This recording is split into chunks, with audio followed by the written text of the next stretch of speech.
The economy recorded a growth of 5% in the first half of 2024, reversing the contraction that was minus 7.3 in 2023.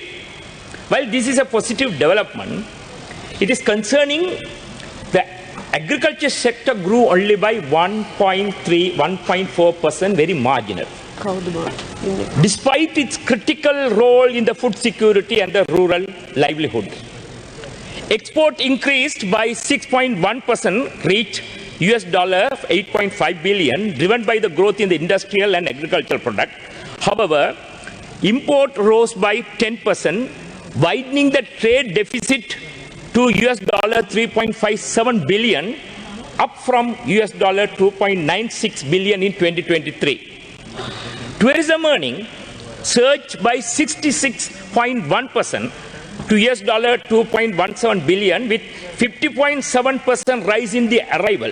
Similarly, the workers' remittance grew by 11%, thanks to the higher foreign employment and the formal remittance channels. While these sectors have shown promises, they remain vulnerable to a global conflict and epidemic. Honorable Deputy Chairperson, let's remember the past and let's draw the lessons from the recent crises and prepare for such events. Now, government revenue increased by 41.5%, reaching 1.86 trillion. However, this growth comes with a significant burden on the people. Tax revenue rose by 42.6%. It's actually 1.71 trillion, primarily driven by the VAT and excise duties. The VAT rate hiked 18% and the removal of exemption even on the essential item contradict the promises made to the electorate by this government. Let's not forget about that. Excise duties on petroleum products grew by an astonishing 200%.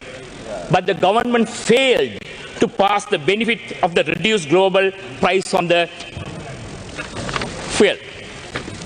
Then, Honorable Deputy Chairperson, this government has continued the policies it once criticized, such as imposing rupees 65 VAT per kilo on the rice imports. This is far from the affordable prices promised for the people before the harvesting season. The fiscal report highlights critical challenges. Trade deficit, the widening trade deficit reflects increased imports, overweight growth, export growth. Debt sustainability, rising public debts and external borrowing remain significant risk. Inflation and growth. While inflation appears under control, actually it does not control. It has reached the peak and remained there. And sustaining growth amidst global uncertainty is a major challenge. Now on the roads and bridges, let me make certain important observations. The government spent 95.5 billion on roads and bridges, slightly less than the rupees 99 billion in 2023. Expressway. Deputy Chairperson, rupees 20.6 billion was allocated, with rupees 14.4 billion directed towards the central highway. However, the critical Kadawatha-Meerigama sector remained incomplete. The segment is vital for seamless connectivity between Colombo central region, north and north central and the east from where I come from.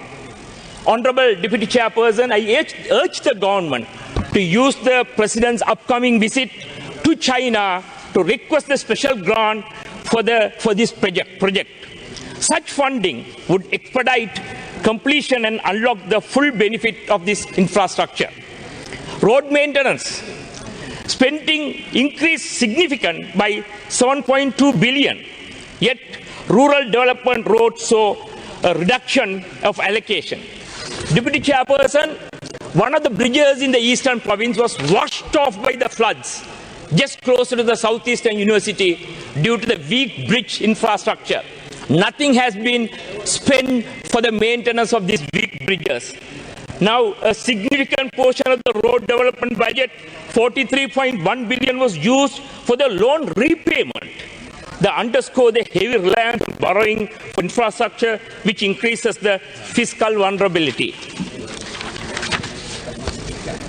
Honorable Deputy Chairperson, it is ironic that this government, the government presents the fiscal achievement of the previous regime as its own, despite having criticized every sentence in that policy.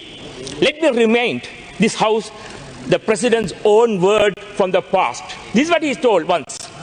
අපේ ආර්ථික වැඩපිළිවෙලේ කොටසක් ලෙස IMF පත් වෙලා තියෙනවද නැත්නම් IMF එකේ ආර්ථික වැඩපිළිවෙලක් ලෙස කොටසක් ලෙස අපි පත් වෙලා තිබෙනවද ඔබතුමාට තව විනාඩි දෙකක් කාලය ජාත්‍යන්තර මූල්‍ය අරමුදල වැඩපිළිවෙලේ අපි පාට් එකක්ද නැත්නම් අපිට තිබෙන අභියෝගය අපේ ජාතික ආර්ථික සැලසීමේ වැඩපිළිවෙල කොහොමද කරගන්නේ IMF අරමුදලත් එක්ක I'm sure Deputy Chairperson, this is a very, very important matter that this House has to take into consideration.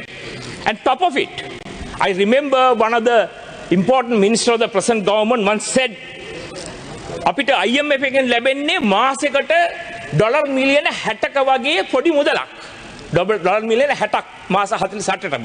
නමුත් එතුමා කිව්වා අපේ ශ්‍රමිකයන්ගෙන් ලැබෙනවා ඩොලර් මිලියන 250යි 350යි විදේශ සංචාරකයන්ගෙන් සංචාරක ව්‍යාපාරයෙන් ඩොලර් මිලියන 250ක් කිසිම කොන්දේසියක් රහිතව. And he went on to state that is what we want without any condition. But that is nothing had been said. And finally, let me also say one more thing on this international ranking on the international human rights. It's a very important factor that goes into the economic strength of this country. Honorable Deputy Chairperson, these Rohingya people are internationally recognized as one of the most persecuted minorities in the world, facing systematic violence, forced disappearance, and gross human rights violations in Myanmar. The principle of non-refoulement, which the Honorable Leader of Opposition also spoke, is a cornerstone of international refugee law. Law prohibits the return of individuals to a country where they face a real risk of persecution, torture, and just finally winding up. Article 8 of the UN Declaration on the protection of all persons from enforced disappearance. Take this also into consideration and do not treat these refugees as under the category of human trafficking. Thank you very much.